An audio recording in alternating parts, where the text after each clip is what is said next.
All right, we're past mid-April and let's check out Wifey's garden. You're watering this? No, I'm bringing it.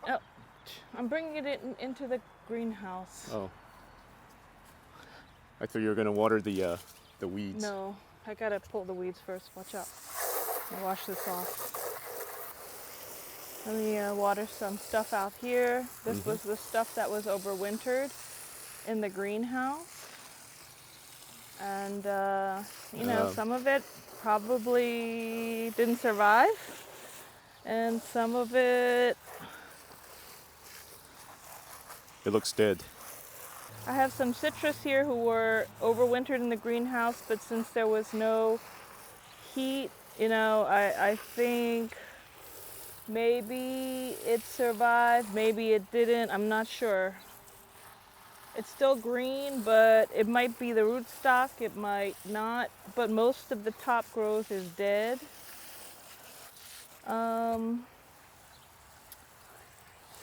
Here's a fig, and I think this is fine. I'm just gonna water this guy.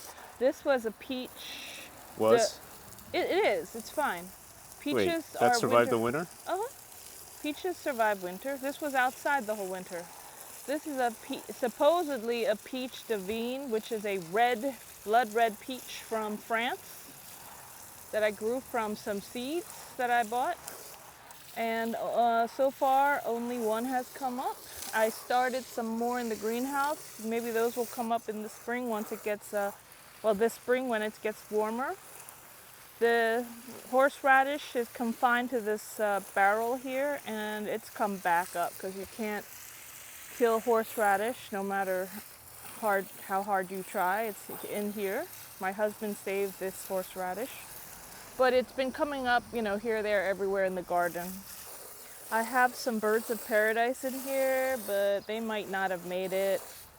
They were in the greenhouse, so I don't know if they die back and they come back, or if they die back, they're just dead. This is not paradise. I have a daisy plant that I need to split up here that I started from seed since last spring, and I need to get this. Green onions. I have garlics coming up here in the raised bed garden here. So this is kale. This can go on for a little bit longer. I've planted a few garlics in here, and this is red Russian kale. And it's just going to flower. I have some spinach, which can be eaten here. Some spinach, and the rest of this was it was a garlic bed. So these are the garlics for this year. Let's see here. These are elephant garlics, which are very large bulb garlics, but they're supposed to taste a little milder. I have mostly on this half, and some of them didn't come up on this other half here. And whatever this weed is, it just is everywhere this year. We have some beautiful strawberries coming up. They spread throughout the asparagus bed. Since they're just kind of like top growers, they just grow, the roots just grow in the surface. And then the asparagus grow very deep. Their roots are deep. They're perfect companion plants. So I'm just doing two things in one spot, which I think is a smart thing to do. And I'm trying to pull this dandelion out of here. Chandler strawberries and purple passion. Oh wow, I picked some yesterday, and look how tall this one already got. And I have to remove these old stalks. Haven't even done that. Wow, look at this. This could have been an old plant from our last asparagus bed, because it is super, developed. This is much older than the new stuff. And in here we have Charlotte, which is a very desirable variety. Oh my gosh. I grew one feverfew, and look at how many seeds dropped from the feverfew, and I didn't even really use it. Feverfew is a herbal plant. I forgot what people use it for, but It has very pretty little flowers like chamomile, but I think I'm going to take it out. Maybe leave one plant. But it dropped so many seeds. I got to get that out because I need the strawberries instead to spread over the top, not the feverfew. Oh, this one broke. You want to eat a... Want some? No idea what it is. I don't eat veggies. I know.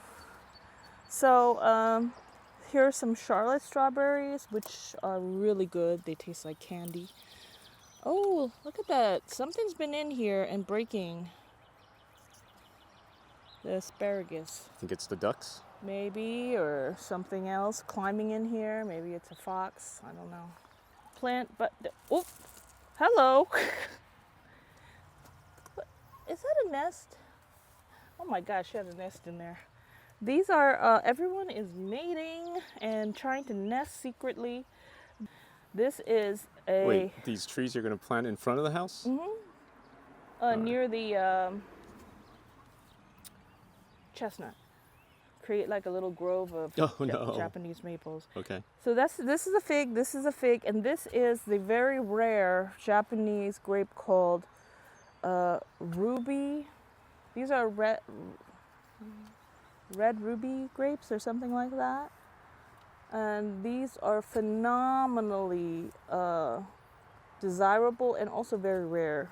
So it survived the winter, and I'm just growing it in a pot right now. And this is just some of that wild strawberry that I grew in a pot. It did really well last year. I got a lot of strawberries from this plant. And we have more of them underneath the columnar apples, which for some reason were not as successful in those containers.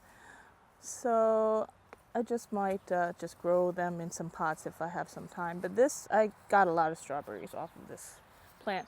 This is a green Japanese maple. So we got 1, 2, 3, 4 Japanese maple. I think I'm giving one to a friend of ours. We got to plant these in the front somewhere. After we clean up that area between the 2 columns, I have these 2 Slim Man evergreens that I'd like to plant in there eventually. And some of these are for between the columns too, like these wild fragrant rhododendrons. 1, 2, 3. One I think died, or did it? 1, 2, 3. These are going, and unlike the rhododendrons, showy ones, these actually have a really great fragrance. But this is jasmine, Jasmine officialis. Oh. Hey, oh, what the? How'd you get in here? This is our greenhouse. Get out. This is Choro, her son, Humphrey, and her boyfriend. Her boyfriend, who's the called duck. His name is Sugar. What are you guys doing in here? What are you doing in here? Hi. Humphrey. Hi, babies. And of course, Humphrey and Uno are always fighting. Uno always has to be the king. All right. Hi, baby. Oh. Out of here. Uno, you're such what an attention hog. He just is like, love me, and love me all day long. Love me. It's all about the Uno. This is all the citrus, cold hardy citrus, and some fruit, apple and peach seeds, more pêche de vigne seeds that I'm growing. Now the citrus is starting to come up in the greenhouse because it's warm enough. So all of these are starting to come up like magic over there. So they're all starting to pop up now. All I have to do is get, you know. Sure it's not all dead? Consistent. No, it was just waiting for it to get warm enough. Now I just need to consistently keep it moist. I have to put these in the ground this year. They've been in these. I transferred them to these larger pots, but I think they're ready to be planted in ground this year. What is it? These are clematis. Oh. They'll go in the perfume garden to go around the roses. These need to be resown with something. They look always pretty. Everything's dead. I think they're done. They're just done. Unless there's some seeds in there from the last plant. Yep. Just, it's amazing with a little temperature change, things start finally have started to get going. Like all this flying dragon, Dunstan citramella is starting to come up. I got all these flying dragons. Some creeping thyme that I grew from seed in there. Oops, sorry. Sorry, baby. This cactus, maybe dead. Maybe dried out too much. There's some tuberose in there. It gets so hot that things just dry out really quickly in here.